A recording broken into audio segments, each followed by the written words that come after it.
Greetings, everyone. This is Rock and Roll Spot coming at you with a weekly comic run.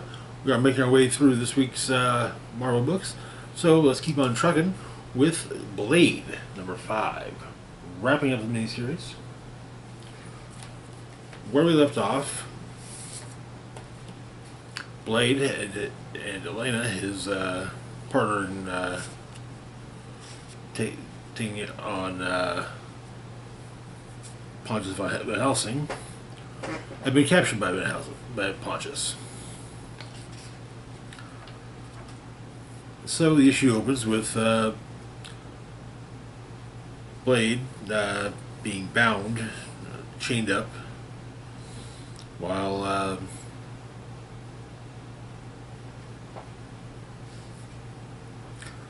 Pontius talks with him.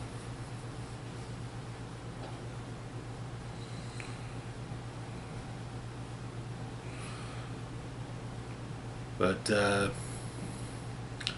Pontius points out that their conflict is inevitable. There's no reason they cannot have a discussion first. They're immortal.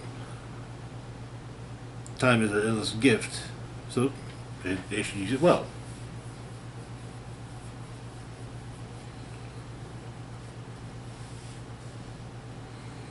So he intends to shift Blade's anger to where it belongs. And he's going to show Blade things.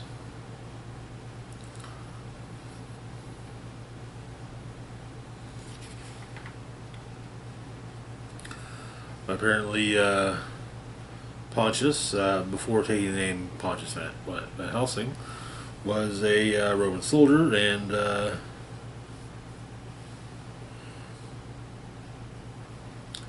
he was with Longus at the crucifixion. Later, he was transformed into a vampire.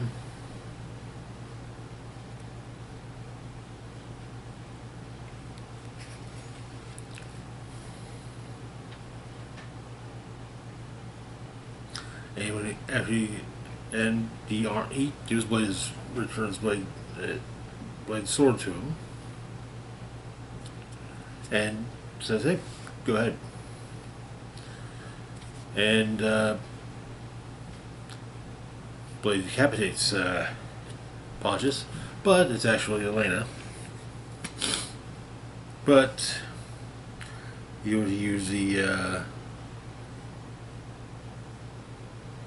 magic tome he's in possession of to resurrect her. Though it also makes her a vampire. And Pontius asks Blade if Blade hates her for it.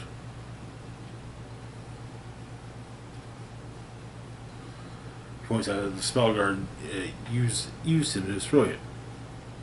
Used Blade to destroy Pontius. And he doesn't even know what Pontius is.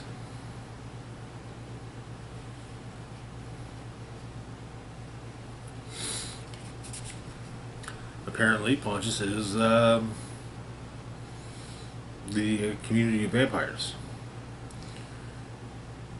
Men, women, children. One of the children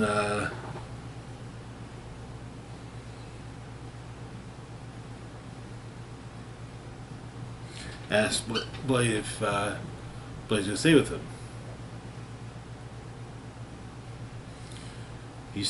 They'll be safe there because Pontius keeps them safe. They don't have to run and hide. And Blade agrees that no one should run and hide.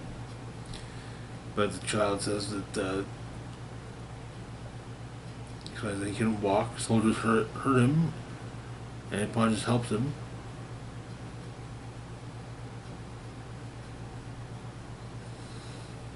And the kid gives Blade a hug. He thinks that Blade's going to Blade's going to help them. Later on, Spellguard commandos busts into Pontius's um,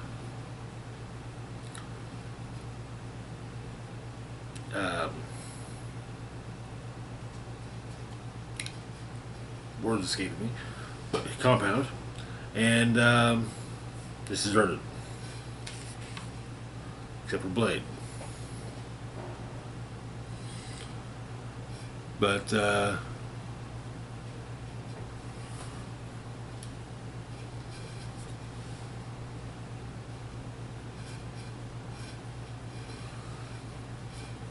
Blade asks what would happen to the people at the compound if the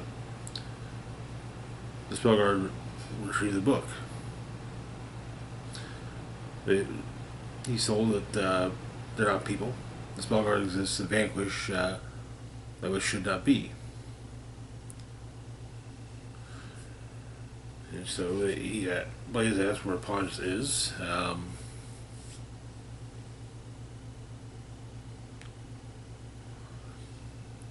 And Blade takes on the Spellguard commandos and makes short work of them. But previously,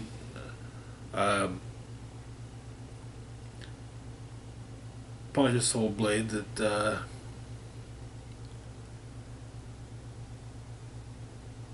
he needs to forgive himself.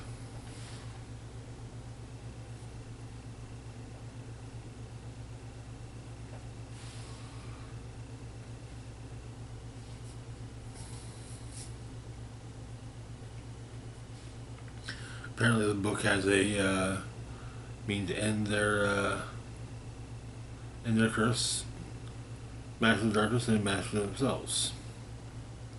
There's a secret code, and Pontius is to master it for all vampires.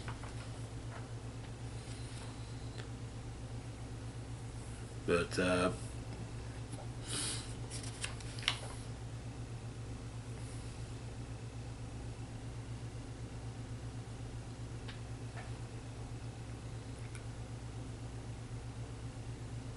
Pontius, as things end, Pontius gives Blade the book that the Spellguard was after, explaining that he's burned its secrets into his mind and he can solve its riddles. He wants to get safe from the Spellguard.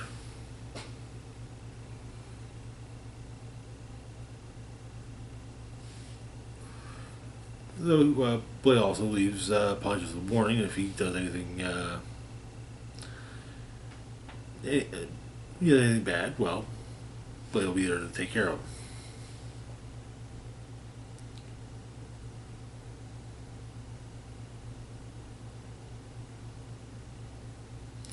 Pontius says that he seeks only to find the source of what created them.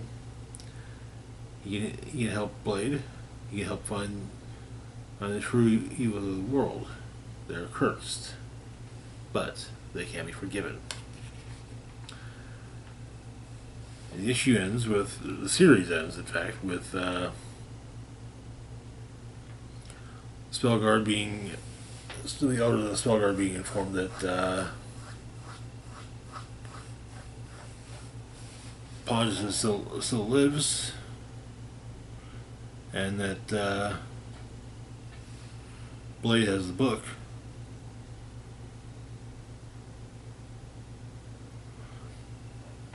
The Pontius and his flock have hidden.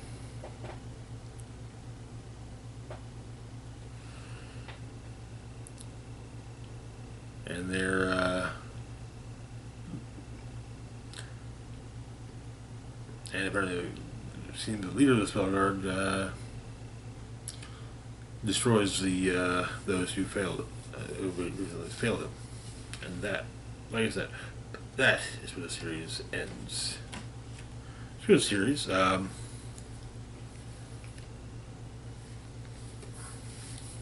like the idea that the quote-unquote villain was actually, more of an ally to Blade, and helping him maybe forgive himself. But anyways, moving on though to our next book, we've got Hellverine #3. Where we left off, Akihiro discovered that the place of his death in the Arctic had become a portal to hell and an altar of which to hell. So Akihiro has gone back to Doctor Strange.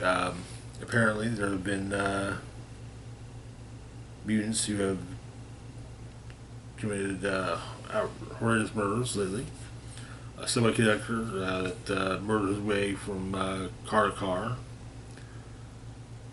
A farmer in Alberta who made scarecrows of the dead. A Swedish chef that served a buffet of nightmares. But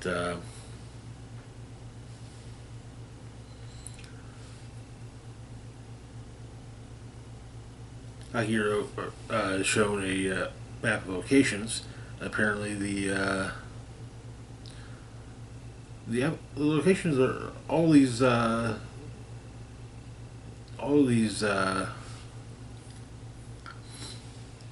murders are centered around points of personal tragedy for Akihiro.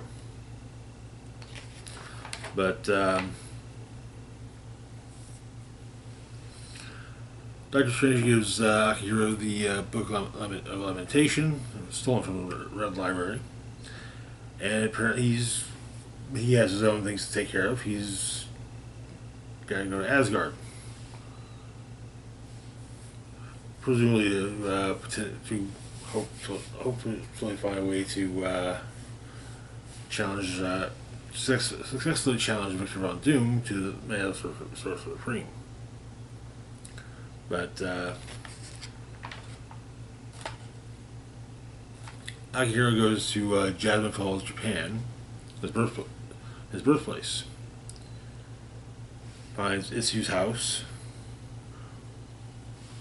a place haunted by if onlys and might have beens.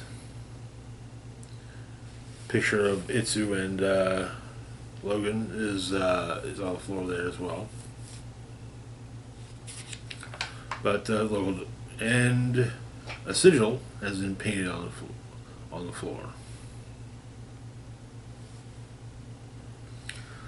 But local defenders go after Akihiro because he's a stranger. But he convinces them that he does not mean no harm. Rather, so he takes to the local temple, which also kind of antagonizes the demon. Well, it's in him, but find out what happened in town. Man in a red cloak showed up, went to Itsu's house. Itsu's house is basically looked upon as considered a stained place. Belonged to, after all, to the murder lover of mutants, the cursed mother of mutants. Of course, the man in the red cloak was Mephisto, and something was summoned. And so, it was taking children. But the people who stay in the town, they made a point of doing what they could to protect their town. The Book of Lamentation shows that apparently the symbol is Defiler. But there's a cry heard, and the last child in town manages to break his bonds and escape, go looking for mother. But Akihiro and one of them, and the boy's father, also try to ensure that the boy does not find his mother. And Haru, the man from the town, is killed, but manages to warn Agihiro of the monster behind him, the father, which was a defiled version of Itsu. That is where the issue ends. Oof, that's messed up. That is messed up. But anyways, that's gonna do it for now. As always, feel free to like, share, and subscribe. Links to my Facebook, Blue Sky, Instagram, Mastodon, Twitter, Patreon, and PayPal can be found in the description box down below. This is Rock and Roll Spock signing off, saying, live long and rock hard.